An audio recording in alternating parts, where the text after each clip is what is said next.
Boker Tov, Shavua Tov. Yaakov Avinu arrive en Égypte. Yaakov Avinu, après toutes les souffrances qu'il a passées dans sa vie, les malheurs de Esav, les histoires de Lavan, en retour en Israël, il a perdu sa femme, Rachel, il a eu l'histoire de Dina, il a eu l'histoire de Yosef.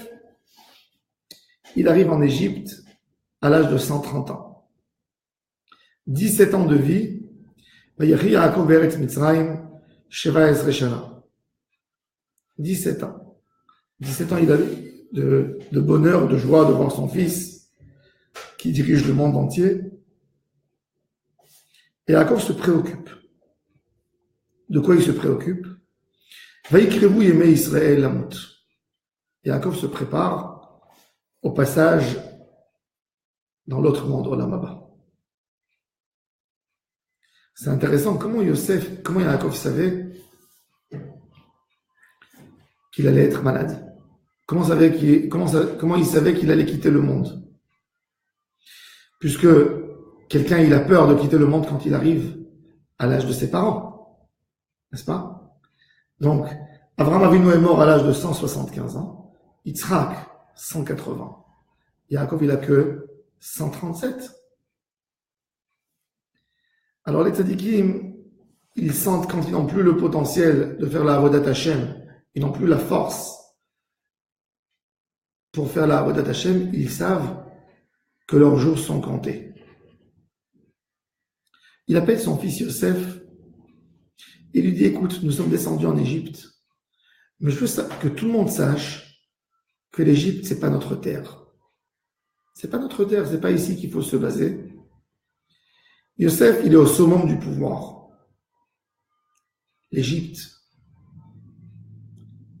Toute l'Égypte est pour eux. Pharaon a dit à Yosef, va installer ta famille dans les meilleurs endroits, la meilleure région d'Égypte. Les tribus, ils sont tous à Goshen, dans la richesse, dans le bonheur. Et Yaakov Avinu, il veut expliquer à tout le monde, les rattacher à Israël. Et il dit à Yosef, jure-moi que tu ne m'enterras pas en Égypte. Jure-moi que même pas un moment, pas à condition de m'enterrer en Égypte et après me rapatrier en Israël. Tout de suite, je n'ai pas envie d'être posé dans la terre égyptienne. Va'asita, il m'a dit, chesed ve'emet, al na tikbereni beMitzrayim. J'ai pas envie de reposer, même pas un moment, même pas en condition. Parce que des fois, par exemple, des défunts, des gens qui quittent le monde, on les enterre à l'étranger, on attend un an, après on les déplace. On les rapatrie en Israël. Il dit non. Veshachavti mavotai. Même le repos, tout de suite après le décès, ce soit avec mes parents. Imavotai. Ou le satan et Mitzrayim, tu me prends d'Égypte, ou kvartan et bikfuratam. Avec les conditions de l'époque. À l'époque, déplacer un corps, c'est pas évident. Ils l'ont embaumé avant, alors. C'est pour ça que Yosef a demandé d'embaumer son papa, quelque part. Ça veut dire parce que fallait savoir que ça prenait quand même 10 jours de déplacer un corps d'Égypte en Israël. Il voulait être enterré à Hébron, le déplacer du Caire où que Yosef habitait pour arriver en Israël. C'est pour ça que Yosef a demandé d'embaumer son papa. Il fallait pas qu'il embaume son papa puisque Yaakov Avinu était tzaddik, l'omet. Il n'aurait pas pourri. C'est pour ça que Yosef a été puni sur ça qu'il a embaumé son papa. Qu'est-ce qu'il a reçu comme punition? Qu'il est mort plus jeune. Et lui aussi, il n'a pas été ramené en Israël. Mais, parce que Yaakov c'était un tzaddik. Mais en Kolpanim, Yosef c'était pour le respect de son papa. Mais, il fallait faire attention, son papa n'est pas, Yaakov Avinu l'homme, c'est pas écrit le mot mort dans Yaakov. Son corps serait jamais dégradé ou quoi que ce soit. Comme c'est un tzaddik. Et il a enlevé l'image du tzaddik.